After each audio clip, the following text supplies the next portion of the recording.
High, আমার আগের ভিডিওতে গীতার প্রথম যোগে 37 নম্বর অবধি শ্লোক বলেছিলাম। 38 নম্বর শ্লোক সংস্কৃতে বলা হয়েছে, যদ্যপ্যেতে ন পশ্যন্তি লোভোপহত চেতস কুলক্ষয় কিতং দোষং মিত্রদোহে চ পাতকম। এর অনুবাদ হচ্ছে,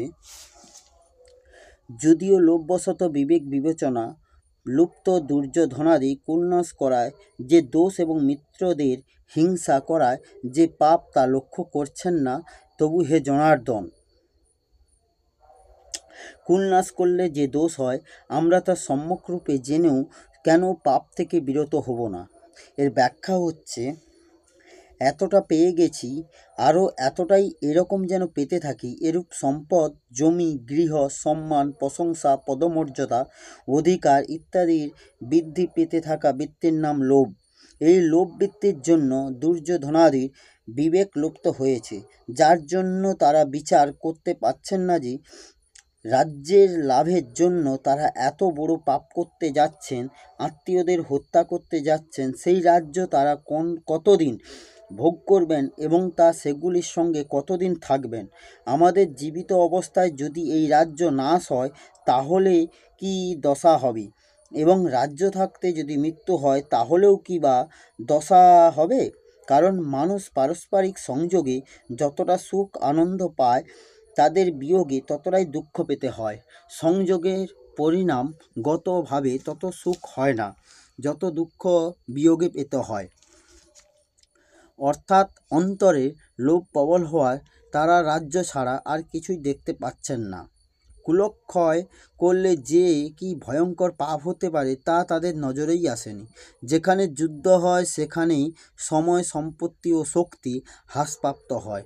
নানা প্রকার চিন্তা, বাধা, বিপত্তি এসে পড়ে। দুই বন্ধুর নিজেদের মধ্যে ঝামেলা বেঁধে যায়, মনোমালিন্য হয়ে যায়, নানা প্রকার মতভেদ দেখা যায়, মতভেদ হওয়ার শত্রুভাব দেখা যায়, যেমনটি দ্রুপদ এবং দ্রোণের ক্ষেত্রে ঘটেছিল। তারা দুজন ছেলেবেলার বন্ধু ছিলেন।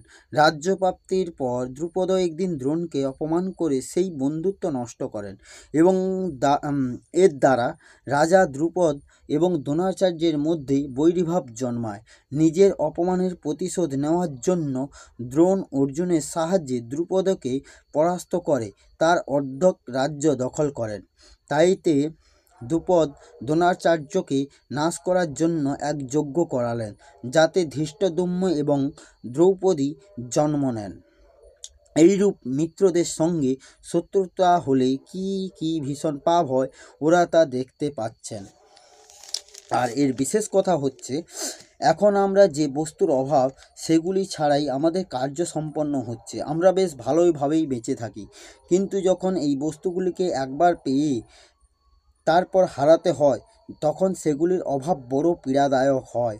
এর তাৎপর্য হচ্ছে, প্রথম থেকে যে বস্তু থাকে না তার জন্য তত দুঃখ হয় না, যতটা যেগুলি একবার পাওয়ার পর হারিয়ে যাওয়ায় দুঃখদায়ক হয়। তা সত্ত্বেও মানুষ যার অভাব বোধ করে সেগুলি লোভবশত পাওয়ার চেষ্টা করে।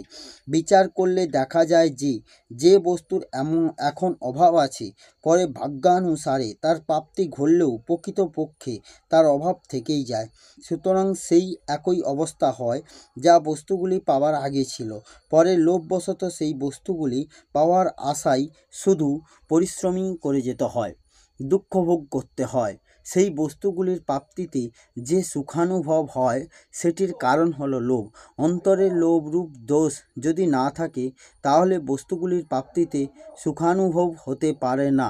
তেমনি মোহরূপী দোষ যদি না থাকে তাহলে আত্মীয় সম্পর্কীয় সুখও না হতে পারে না। কামনারূপ দোষ না থাকলে সম্পদ সংগ্রহে সুখ হতে পারে না। এর তাৎপর্য এই যে সংসারে সুখপ্রাপ্তি হয় কোনো না কোনো দোষ থেকেই। কোনো দোষ না থাকলে সংসারে সুখ আস্বাদন করা সম্ভব হয় না। কিন্তু লোভে অন্ধ থাকায় মানুষ এরূপ বিচার করতে পারে না। এই লোভ তার বিবেক এবং বিচার শক্তি লুপ্ত করে দেয়। আসছি পরের ভিডিওতে। রাধে রাধে, জয় শ্রীকৃষ্ণ।